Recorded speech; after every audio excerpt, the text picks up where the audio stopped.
Thank you, Mr. Chairman. I want to thank the witnesses for your testimony today. And this meeting today, this hearing, is the very reason I'm in Congress today. I spent 35 years creating jobs from entry level to executive level for across all kinds of businesses.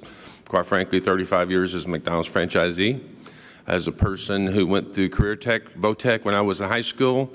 But more importantly, it's the foundation, the journey of life. A person who grew up in extraordinary poverty. My stepdad was the first generation welfare recipient. He figured out how to work the system. My mother had been married to an Air Force guy, my dad, and they got divorced after he went to Vietnam for the third time. And she ended up having 3 more kids with the 2 that she had, my brother and I, with my dad. But he figured out how to go get checks from the mailbox. And every program out there you can think of, I've looked at these. I've seen them. I can tell you that the only reason I'm at where I'm at today is not the welfare fed us. It kept our lights on. We had no running water, no indoor plumbing until I was in the 8th grade. And I can tell you right now, the thing that's really nice about America is we try to take care of our people. Because when you don't care about your people, you don't care as a nation. And, you know, it's sad that this issue in America is partisan at all. It should be bipartisan. We should all agree that every person should deserve a job and the opportunity to work. I'm not politicizing this. This is a fact. But I can also tell you, Ms. Schofield, Ms. Williams, it's different for a mom with a child than it is a single guy that can just go. And I saw this because my mother found out that her husband, my stepdad, had 3 other kids per 3 other wives, 9 other kids. And he had figured out how to get all kinds of checks. So he had figured out the system. And his parents were hardworking individuals. I can still remember my mother telling me to go take stuff back because food stamps wouldn't pay for it. I was the oldest of 5 kids. So I promised myself when I went to Congress, when I ran for office, never ran for anything else before, that I was going to go work to do my best to protect the opportunities that gave a guy like me that came from absolutely nothing to succeed in life. And I will never take that back. Nobody can ever, you can be critical all you want to from a political standpoint, but you just don't know. And every one of you up there have a story, and you've been telling your story, and it's very important. But as we go forward here, we've got to figure out the programs that really work. What Congress is really good about is stacking programs on programs without ever understanding whether they work or not. Last year when I was on this subcommittee, I'm not on the subcommittee anymore, but it's a passion of mine. That's why I'm here. Today's my 30th anniversary, and I'm here because this is really important to me. And I can tell you right now that we have almost 90 programs. We pay out over $1 trillion a year. The last number I saw was $1.2 trillion a year, federally supported programs.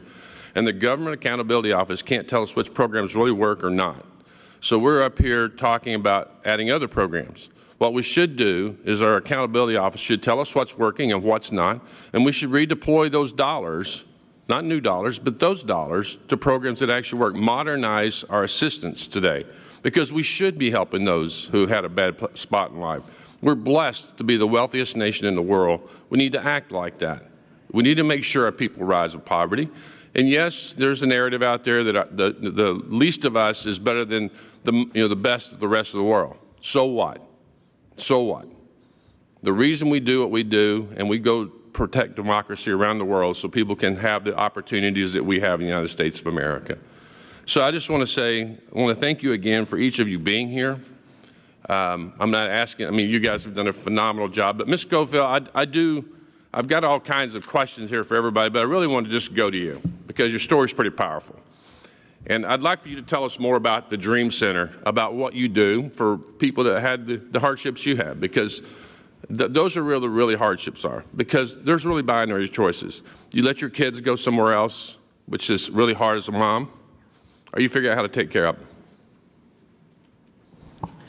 We work very hard at the Dream Center at creating self-sustaining families.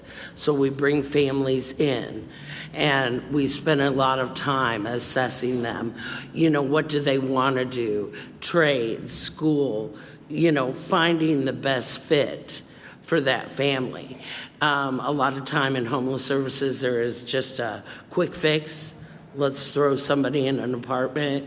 We want to spend time with people to find out what will keep their family above water Well, Can I get the last 2 seconds, 1 second of my time to say to all of you all, I think that you all would agree, and you've all said this, and I think everybody on this panel hopefully would agree, is we have got to solve this issue of the benefits cliff once and for all across all of these programs so that people have the ability to work themselves out of this support. That's the only way it's going to work, because at the end of the day, people are smart. If I can make more money not working and provide more for my family not working, why wouldn't I do that? And shame on us as United States Congress for allowing that to happen. That's where we need to be working. I yield back. Thank you, Mr. Hern. Thanks for spending your 30th anniversary with us. Happy anniversary.